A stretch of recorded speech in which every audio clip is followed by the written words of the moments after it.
अगर आपने पीछे की वीडियोस देख रखी हैं तो आपको पता होगा कि सर्वे में चैप्टर नंबर 1 ऑलमोस्ट कंप्लीट हो चुका है। 99% नियर अबाउट कंप्लीट हो चुका है। एक आध टॉपिक छूटा होगा तो छूटा होगा, अदरवाइज चैप्टर 1 कंप्लीट हो चुका है। तो आज से हम चैप्टर नंबर 2 स्टार्ट करेंगे और सेकंड चैप्टर जो है वो चेन सर्वेइंग है।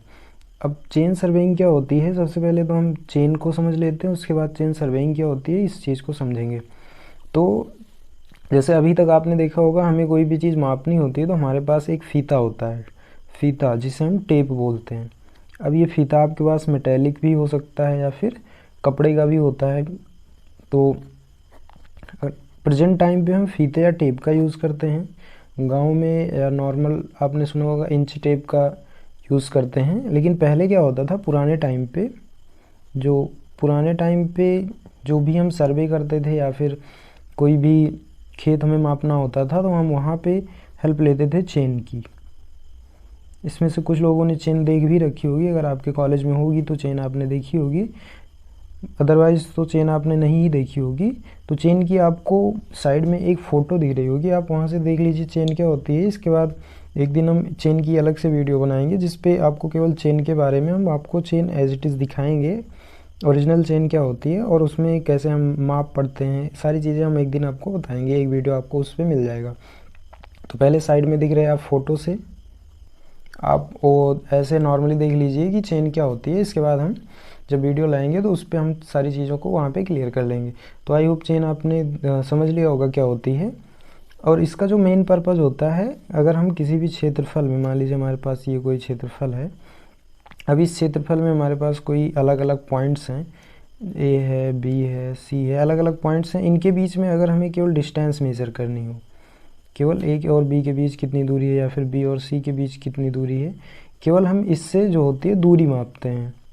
और दूरी जो मापते हैं, दूरी मापन को पीछे याद हो आपको या फिर आपने पीछे के वीडियोस देखे हों, तो जो दूरी मापने की विधि होती है, दूरी मापना, इसे हम रखते हैं लीनियर मेजरमेंट की कैटेगरी में। किस में रखते हैं? लीनियर मेजरमेंट की कैटेगरी में रखते हैं। लीनियर का मतलब होता है रैखिक, और दूरी मापना क्या है? एक रैखिक मेजरमेंट ही है। दूरी मापना एक रैखिक मेजरमेंट ही है। मेजरमेंट हम दो टाइप से करते हैं, एक लीनियर और दूसरा एंगुलर मेजरमेंट। अब अगर हमें किसी भी वस्तु की, किसी भी स्थान की, किसी भी पेड़ पौधे की, किसी भी चीज़ की अगर हमें उसकी पोजीशन याद करनी है, उसकी लोकेशन फाइंड आउट करनी है, तो या तो हम उसकी डिस्टेंस मेज़र करते हैं या फिर एंगल मेज़र करते हैं। दो ही तरह से हम मेज़रमेंट करते हैं। तो यहाँ पे चेन सर्वे में हम केवल लीनियर मेजरमेंट ही करते हैं। यहाँ पे हम चेन की हेल्प से एंगुलर मेजरमेंट नहीं कर सकते हैं। तो इस चीज़ को आप ध्यान रखेंगे कि जो चेन होती है उससे केवल हम लीनियर मेजरमेंट करते हैं, एंगुलर मेजरमेंट इससे नहीं किया जाता है। तो इसकी अगर हम डेफिनेशन देखें तो डेफिनेशन तो यहाँ पे नहीं लिखी है, बाकी आप लिख सकते हैं कि जब हम किन्हीं दो बिंदुओं के बीच की दूरी को चेन की हेल्प से मापते हैं तो उसे हम इस प्रकार के सर्वे को हम चेन सर्वे कहते हैं। इसमें क्या बोल रहे हैं कि सामान्य कार्यों तथा छोटे क्षेत्रों के लिए व क्षेत्र की सीमा निर्धारण करने के लिए जरीब सर्वेक्षण उपयोगी होती है। क्लियर? मतलब क्या है कि अगर हम नॉर्मल कोई वर्क कर रहे हैं, हमारे पास जो क्षेत्रफल वो छोटा है, मतलब हमें ज़्यादा परिशुद्धता नहीं चाहिए है, ज़्यादा प्रिसीजन, ज़्यादा एक्यूरेसी के साथ अगर हम काम नहीं कर रहे हैं, तो वहाँ पे हम चेन सर्वे को अडॉप्ट करते हैं। या फिर क्षेत्र की सीमा अगर हमें निर्धारित करनी है, मतलब अगर हम लिमिट डिसाइड करते हैं कि यहाँ से यहाँ तक हमारी ज़मीन है, यहाँ से यहाँ तक हमारी ज़मीन है, तो इसके लिए भी ये काफ़ी ज़्यादा उपयोगी होती है। पहले पुराने टाइम पे जो चकबंदी होती थी, चकबंदी में चेन का ही ज़्यादा यूज़ होता था। अब फीते से कर लिया जाता है। बाकी पहले जो खेतों की हम सीमा निर्धारण करते थे, वहाँ पे चकबंदी में चेन की ही हेल्प ली जाती थी। तो वही बोल रहे हैं कि क्षेत्र की सीमा निर्धारण करने के लिए जरीब सर्वेक्षण उपयोगी होती है। इसके बाद है कि जरीब सर्वेक्षण में रेखाओं के कोणीय माप नहीं लिए जाते हैं। इस चीज़ को हमने आपसे पहले ही क्लियर कर दिया कि एंगुलर मेजरमेंट हम इससे नहीं कर सकते हैं, केवल हम लीनियर ही मेजरमेंट इससे करते हैं। अदरवाइज एंगुलर मेजरमेंट करना चाहेंगे तो इससे हम एंगुलर मेजरमेंट या फिर जिसे हम हिंदी में कोणीय माप बोलते हैं, नहीं कर सकते हैं। इसके बाद क्या है कि अच्छे सर्वेक्षण कार्य के लिए भू क्षेत्र को अनेक त्रिभुजों में बांट लिया जाता है। अब चेन सर्वे में आपको ये चीज़ ध्यान रखनी है कि जैसे ये हमारा क्षेत्रफल है, तो एक नया क्षेत्रफल बनाते हैं। मान लीजिए हमारे पास कोई दूसरा क्षेत्र है। अब इसकी अगर हमें सर्वे करनी है तो सबसे पहले यहाँ पे हम 4-6 कंट्रोल पॉइंट्स मानेंगे। जैसे एक कंट्रोल पॉइंट यहाँ पे हो गया, दूसरा यहाँ पे, तीसरा यहाँ पे, चौथा यहाँ पे, ऐसे ही हम अनेकों कंट्रोल पॉइंट्स मान लेंगे। तो एक को नाम A B C D E F G H। अब इतने अगर हमारे क्षेत्र में कुल कंट्रोल पॉइंट्स हैं तो सबसे पहला काम ये करेंगे कि हम एक इमेजिनरी लाइन द्वारा इन कंट्रोल पॉइंट्स को, एक सीधी रेखा द्वारा इन कंट्रोल पॉइंट्स को मिला देंगे। जब इन कंट्रोल पॉइंट्स को एक दूसरे के साथ मिला देंगे तो जो हमारा सर्वे है वो थोड़ा सा आसान हो जाता है। कंट्रोल पॉइंट्स को हमने एक दूसरे के साथ मिला दिया। अब क्या करेंगे, इस पूरे क्षेत्र को इन कंट्रोल पॉइंट्स की सहायता से छोटे छोटे त्रिभुजों में बांट लेंगे। वो डिपेंड करेगा कि हमारे पास एरिया कितना बड़ा है। एरिया ज़्यादा बड़ा होगा तो हमें त्रिभुजों की संख्या ज़्यादा बनानी पड़ेगी, और एरिया अगर छोटा होगा तो वहाँ पे हम त्रिभुजों की संख्या को कम भी कर सकते हैं। तो इसके लिए आप फ्री हो सकते हैं, जहाँ से चाहें आप त्रिभुज में बांट सकते हैं। तो मान लीजिए हम ए से ई को मिला दें। अब यहाँ पे आप एच को भी ई से मिला सकते हैं, या फिर आप और छोटा करना चाहें तो ऐसे ही आप अनेकों, जितना जहाँ से जिस पॉइंट को चाहें आप मिला सकते हैं। बस ये है कि मेज़रमेंट आपको करनी है। ध्यान ये देना है कि आप किस जगह से कंफर्टेबल है करने के लिए, वो चीज़ आपको ध्यान देनी है। तो ऐसे ही हम इसे अनेकों छोटे छोटे त्रिभुजों में, अगर एरिया और बड़ा है तो आप इसे भी या इसे भी छोटे छोटे और त्रिभुजों में बांट सकते हैं। तो ऐसे ही जब हमने अनेक छोटे छोटे त्रिभुजों में बांट लेते हैं क्षेत्रफल को, तो यहाँ पे सर्वे करना थोड़ा सा आसान हो जाता है। अगर एक बार में हम इस पूरे क्षेत्रफल का करते बिना त्रिभुज में बांटे हुए तो थोड़ी सी मुश्किल हो जाती है और एरर आने के चांसेस बढ़ जाते हैं। लेकिन अब क्या है कि हम जैसे मान लीजिए ये त्रिभुज में हमने बांट लिया, तो एक त्रिभुज को उठाएंगे और इसकी जो भी तीनों भुजाएं हैं इनकी हम मेजरमेंट कर लेंगे।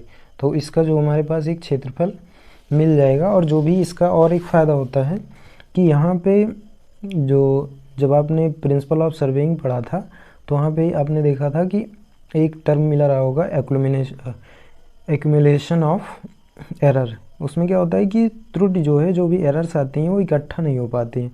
जैसे इस क्षेत्रफल में कोई भी त्रुटि आई तो उसको हम यहीं पे रिजॉल्व कर लेते हैं, वो दूसरे क्षेत्र में नहीं पहुंचने पाती है, जिससे क्या होता है कि एरर का अमाउंट छोटा रह जाता है, एरर बढ़ने नहीं पाता है। ये इसका बहुत बड़ा फ़ायदा होता है कि जिस भी क्षेत्रफल में हम सर्वे कर रहे होते हैं हम एरर को वहीं पे रिजॉल्व कर लेते हैं।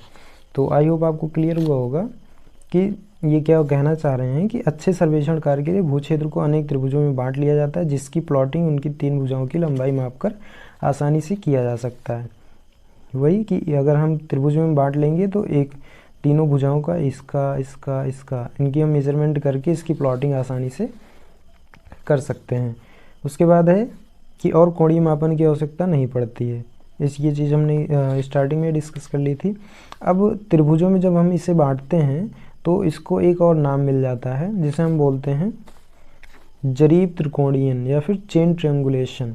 तो चेन सर्वे को एक और नाम से जाना जाता है, चेन ट्रिएंगुलेशन के नाम से भी जाना जाता है। ये चीज़ आप ध्यान रखेंगे। अगर क्वेश्चन पेपर में आ जाता है कि जरीब त्रिकोणीयन क्या होता है तो आपको जरीब सर्वेक्षण के बारे में ही डिसाइड करना है। अब ये नाम कैसे पड़ा, बस इसी बेसिस पे पड़ा कि जब हम क्षेत्रफल को त्रिभुजों में जो बांट देते हैं इसी आधार पे हम इसे जरीब त्रिकोणीयन भी बोलते हैं। क्लियर। फिर उसके बाद एक जरीब सर्वेक्षण में प्राकृतिक अथवा मानव रचित आकृतियों की भूमि पर सत्य स्थिति का पता लगाया जाता है। अब जो भी हमारा क्षेत्रफल है वहाँ पे जो भी, चाहे वो मैन मेड कोई भी स्ट्रक्चर हो या फिर कोई भी नेचुरल स्ट्रक्चर हो, दोनों की लोकेशन का हम पता लगाने के लिए जरीब सर्वेक्षण का उपयोग कर सकते हैं। इसके बाद अगर हम देखेंगे तो भूमि की उबड़ खाबड़ता इत्यादि का ब्यौरा एकत्रित करना इसके अंतर्गत नहीं आता है। अब भूमि की अगर हमें उबड़ खाबड़ता ज्ञात करनी है, मतलब मान लीजिए हमारे पास ज़मीन है। अब ज़मीन क्या है कि कहीं पे उभार है ज़मीन में, कहीं पे ढलान है, कुछ ऐसी अगर ज़मीन है तो इस ज़मीन की हम इसको ऊबड़ खाबड़ता का पता नहीं लगा सकते हैं। क्यों? क्योंकि इसमें केवल हम लीनियर मेजरमेंट, केवल रैखिक माप लेते हैं। हम एंगुलर मेजरमेंट अगर करते तब हम इसकी जो भी ऊबड़ खाबड़ता है इसका पता लगा पाते।